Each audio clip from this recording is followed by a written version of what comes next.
So, good lunch. And how many of you had gulab jamun? Raise your hands.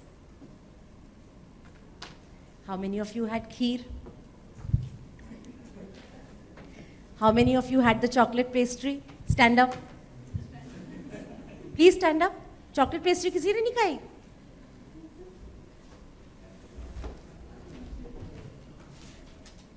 अच्छा. How many of you were vegetarians? Keep sitting.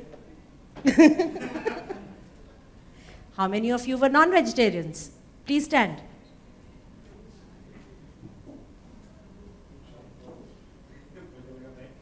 अभी नींद खुल गई post lunch या थोड़ी और एक्सरसाइज करें? You know, Talis was very smart. He gave me a pre-lunch or a post-lunch option. Either way, I was screwed. Pre-lunch, I was between you and lunch.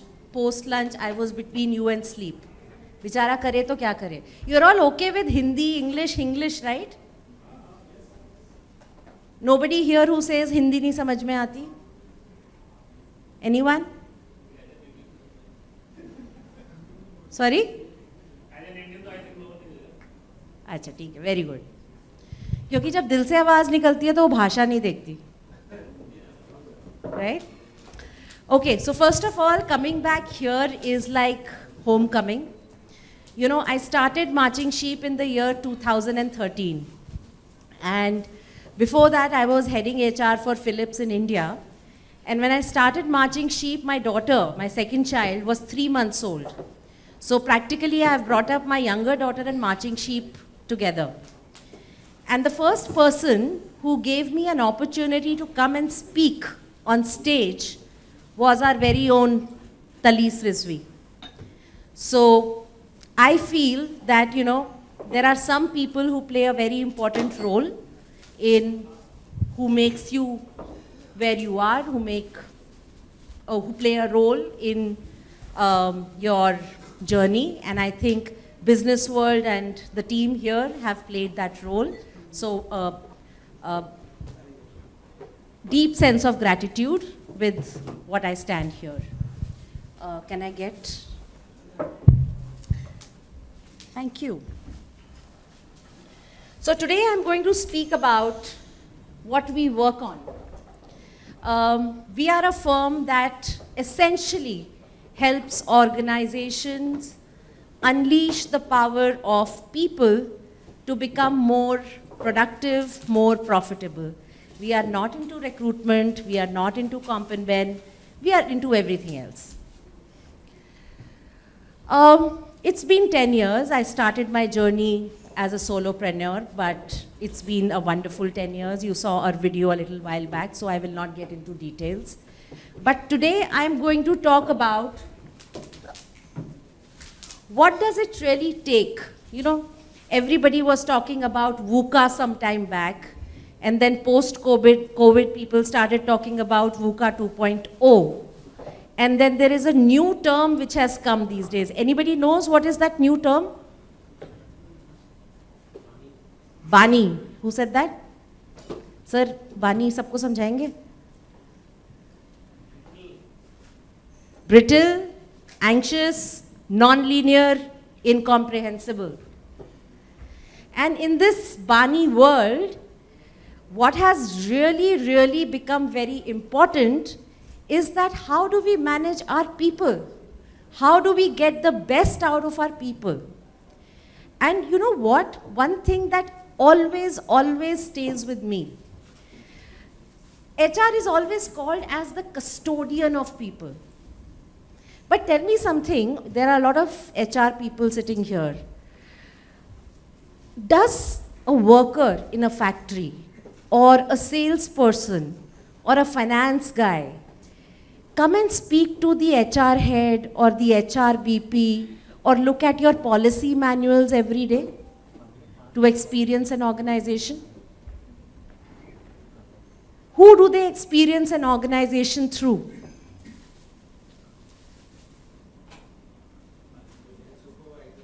Their supervisors, their managers, their leaders.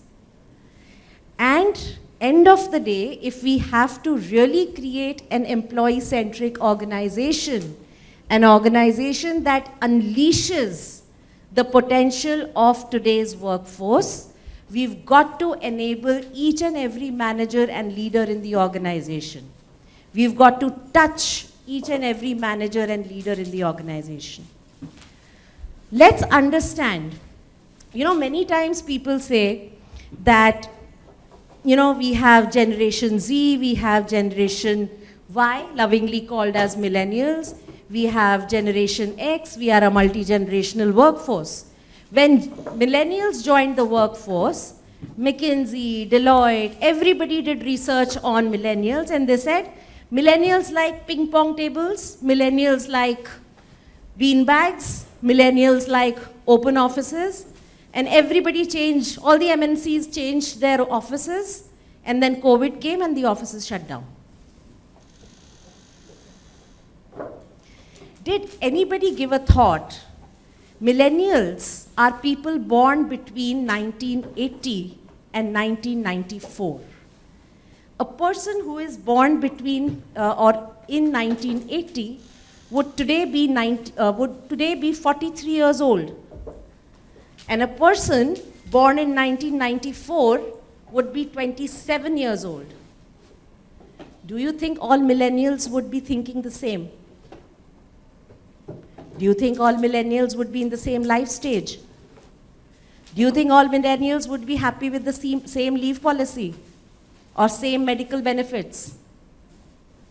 Would a millennial sitting in Brazil be okay with the same policies as a millennial sitting in China? We talk about hiring women employees. There are lots of women here. When an organization says, I want X percentage of women, we are bucketizing all women in one slot. Are all women identical? Their life stages are different, their ambitions are different, their upbringing is different, their thought processes are different, their communication style is different. One of the panelists earlier spoke about not looking at the same L&D framework and hyper-personalizing. And today, if we truly need to make a human-centric workplace, we really need to dig deep and understand what is it that our workforce today wants. How many organizations are today really investing with authentic intent on what is it that the workforce really wants? What is the internal demographics of their organization? It is very easy to say, let's do a benchmarking of what are the best practices in my industry. But within the same industry, is my company, my people, my demographics the same as my competitors? Because today, we are not just hiring from the same industry. Sorry. We are also hiring cross-industry. So today, if I look at people, we've spoken enough in the earlier panels about what is it today's workforce wants. I think whatever has happened post-COVID has made today's workforce reprioritize and repurpose their relationship between work and life. It is no longer about work-life balance. It is work-life alignment. Is this job getting me closer to what I believe are my life's personal and professional goals? If not, it is not about the money. It is about the holistic package. Is the culture good? Is my manager good? Is my manager giving me the right exposure? Does the manager even know how to speak? Is the manager empathetic? Does he give me feedback? Is he giving me time? Otherwise, even if I get a job in a company which pays me 10,000 less, but helps me get to a situation where I will get what I want in the long term, I'll go there. There is a term called FIRE, financial independence, retire early. That's what today's workforce is looking for. And please don't mistake financial independence with higher packages. So I would like to share a case study. I mean, this is not all yarn that I'm talking about. I would like to share a live case study we did for a client. A very recent case study where a client came to us and they said, you know what? Our global head gave us a target. They said, we want more women. This was a manufacturing industry, an MNC, heavy engineering, B2B business, and they said, we want more women. And just like any organization, their recruitment teams went into an overdrive, started hiring women. They kept on hiring, they kept on losing, and it was a leaky bucket. So they said, our top management is aligned. It is aligned, right? Because it's come from the global CHRO, so it's aligned. Everybody is aligned. The CFO is aligned, we have the budget. The CHRO is aligned.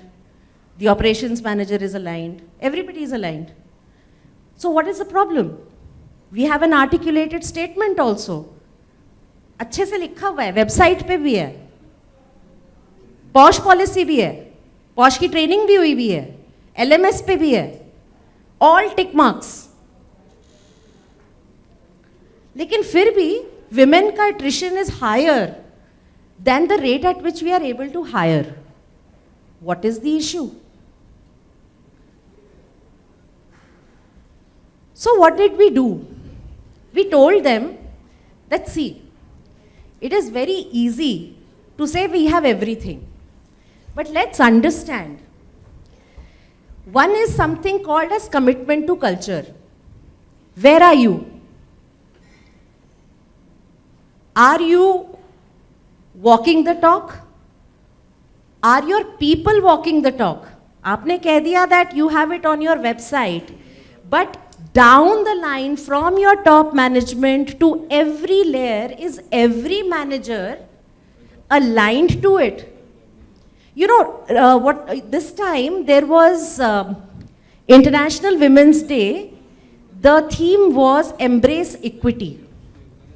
Social media was full of pictures from startups to MNCs to the largest organizations celebrating International Women's Day. And after that, we had a lot of sessions. And then when we went and we asked managers, what is the meaning of equity? They had no clue. We said, how will you demonstrate equity in your day-to-day behaviors? They had no clue. How will you drive equity? Embrace कैसे करोगे अगर मतलब ही नहीं पता? So there was a mismatch in what was being articulated and put on the website and actions. The second was short-term, day-to-day and long-term vision. We want X percentage of women, but for what? What is the purpose of having gender diversity? What does it mean for the organization? Are we doing it because it has come as a mandate from the top or because we believe in it? What does it mean for the shift? What does it mean for the sales team that has a balance of gender? What does it mean for the marketing team that has women in it? So we started moving forward, and this was our approach. We said, let's deep dive. We went into a deep diagnostics. We started looking at their policies, their processes, to the extent that we started looking at what happens when a woman comes back from maternity leave. What are the ratings that are given to them? Are they given back their role? How long does it take for them to get back their role, if at all? Do they get promoted? How do leaders and managers speak about the entire diversity intervention? Is there a term called diversity candidate in the in the entire recruitment process? Employees speak. How do the team members treat women? Arey madam, 5 baj gaye, half day. Smaller cities, please let's understand where our units, branches are. We are not just talking Delhi, Bombay, Bangalore, Pune, or metros, or mini metros. We are talking factories that are in Devas, or upcountry, Gujarat, Ankleshwar, Jhagadia. And then from there, we started doing stay interviews, not exit interviews. Exit interview में कोई सच नहीं बताता है, लेकिन फिर भी हम exit interview आज तक करते आते हैं. Stay interviews. After that, we did insight generation report. We culled out what was happening, presented it to the top management. There were a lot of heart attacks, not literal, figuratively. Then we gave a lot of recommendations. We made an implementable plan. It was a phased out plan. Some of you who might have seen the old Bajaj ad, "Pure ghar ke badal dalunga" doesn't work. It had to be a phased out plan because there are budgets, there is palatability, so you have to do it stepwise. And then we started doing something known as communication, sensitization for managers and employees. This is something which is non-negotiable. Because HR and top leadership cannot address an organization with 5,000 employees, 10,000 employees every day.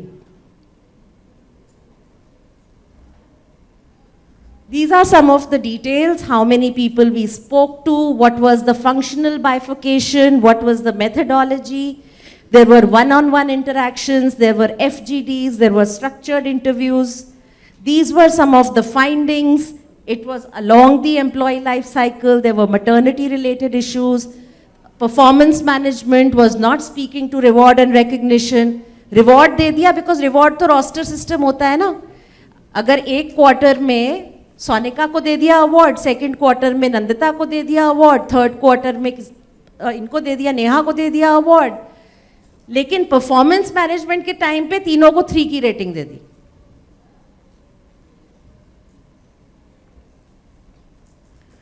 Peer support and bias, career progression, functional disparity, which pointed out that who were the leaders who needed more support when it came to mindsets.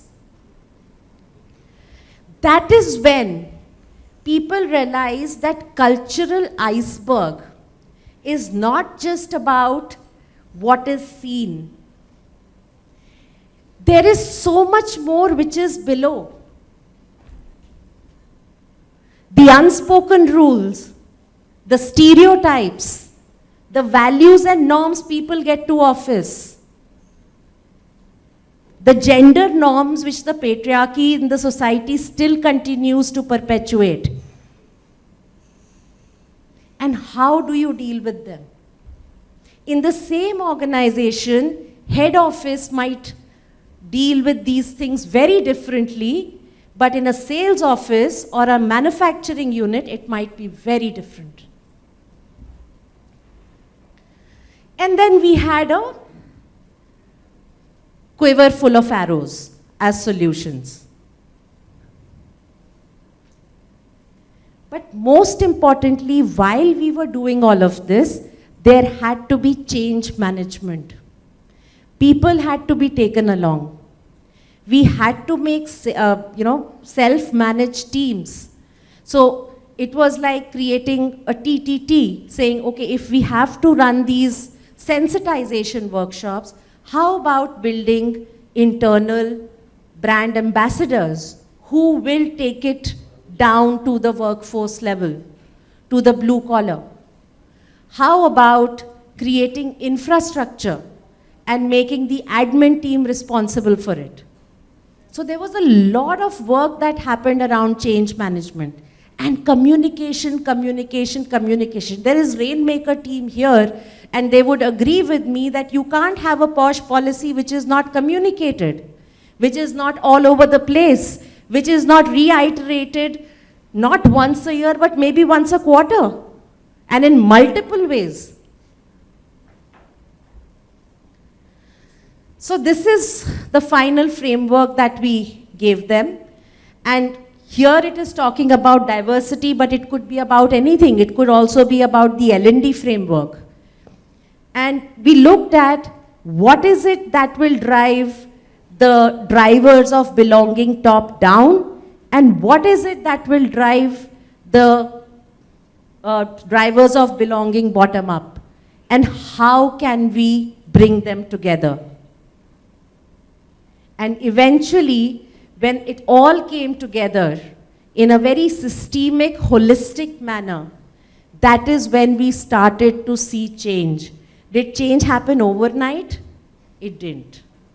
It took us a good 6 months before we started seeing a drop in the attrition numbers.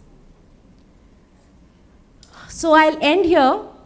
Customers will never love a company until we make the employees love it first. And this is something that we'll have to live it, we'll have to make it happen over the next few years if we truly want sustainable growth. Employees are forcing it to happen. There's just no choice. And if we have time, I'm open for questions. If we don't have time, I can step off.